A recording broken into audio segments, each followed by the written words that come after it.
नमस्कार दोस्तों, बीजेपी के मुख्यमंत्री की इस्तीफे को लेकर एक बहुत बड़ी खबर आज हम आपको दिखाने जा रही हैं, जहां मोदी शाह के साथ संसदीय वोट पर वोटर आईडी घोटाले को लेकर दबाव बनाया जा रहा है। दूसरी ओर इस खुलासे के बाद भगदड़ मच गई है।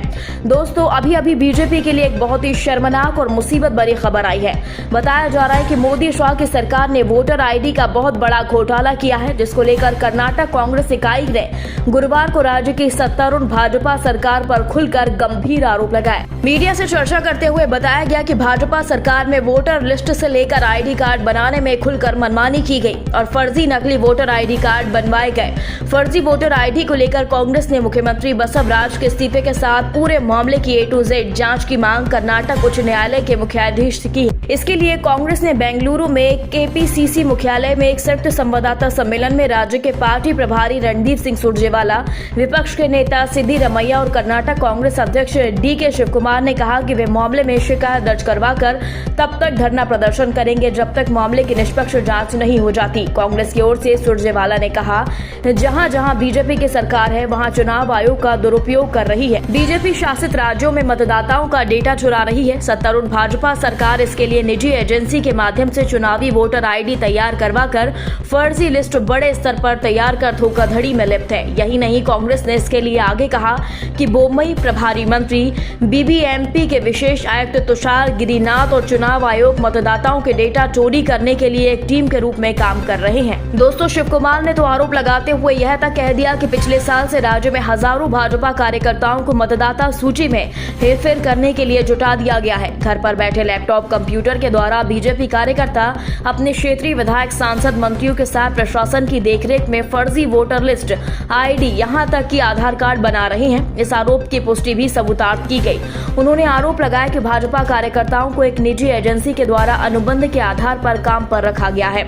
अधिकारियों के द्वारा मतदाता पहचान पत्र नवीनीकरण की प्रक्रिया को पूरा करने के लिए पहचान पत्र दिए गए। दोस्तों, सुरजेवाला ने बताया कि अकेले बेंगलुरु में लगभग 17 से 18 हजार ऐसे पहचान पत्र दिए गए हैं जो फेक, फर्जी होकर बीजेपी के चुनाव चिन्ह कमल पर वोट डालने को तैयार किए गए। उन्होंने कहा, भाजपा कार्यकर्ता घर घर जाकर मतदाताओं की मैपिंग कर रहे हैं, वे खाली घरों को चिन्हित कर रहे हैं, मतदाताओं की राजनीतिक संबद्धता का अध्ययन कर रहे हैं और चुनाव जीतने के लिए मतदाता सूची के साथ हेरफेर कर रहे हैं। शिव कुमार ने कहा कि भारतीय संविधान के मुताबिक केवल सरकारी अधिकारी मतदाता सूची से संबंधित मुद्दों को संभालने का काम कर सकते हैं, पर कर्नाटक में इसका उल्लंघन किया जा रहा है। यह जिलाधीश कार्यालय से घर पर बैठकर ही बीजेपी वोटर लिस्ट तैयार कर रही है, क्योंकि शासन में बैठे मुख्यमंत्री यह सब करवा रही हैं। इसकी पुष्टि के सबूत भी दिए गए।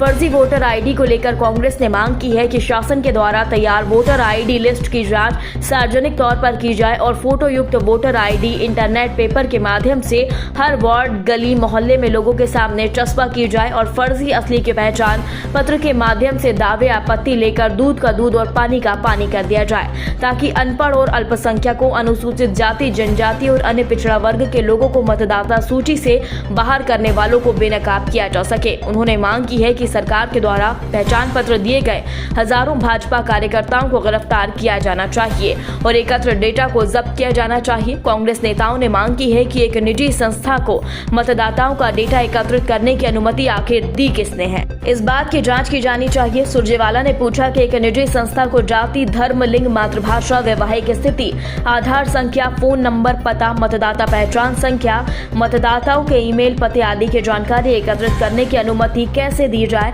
जो कानूनी तौर पर सही नहीं है। पर यदि फर्जी वोटर आईडी बने हैं तो जांच होनी अनिवार्य है। दोस्तों, जो खबर हमने आपके सामने रखी, अगर ये सच है तो यह जनता के लिए एक बहुत बड़ा धोखा होगा, जिसका खुलासा होना जरूरी है। दोस्तों, कांग्रेस के द्वारा कर्नाटक के मुख्यमंत्री का इस्तीफा मांगकर जो फर्जी वोटर आईडी का मामला उठाया गया है, क्या इसकी जांच हो सकती है या फिर यह भी पूरा मामला टाई फिस हो जाएगा? दोस्तों, इस पूरी खबर पर आप अपनी राय कमेंट बॉक्स में जरूर दें। आपने यदि अभी तक हमारे चैनल को सब्सक्राइब नहीं किया तो प्लीज चैनल को सब्सक्राइब अभी करें। दोस्तों, अगली ताजा खबर लेकर हम एक बार फिर हाजिर होंगे। तब तक के लिए नमस्कार, जय हिंद।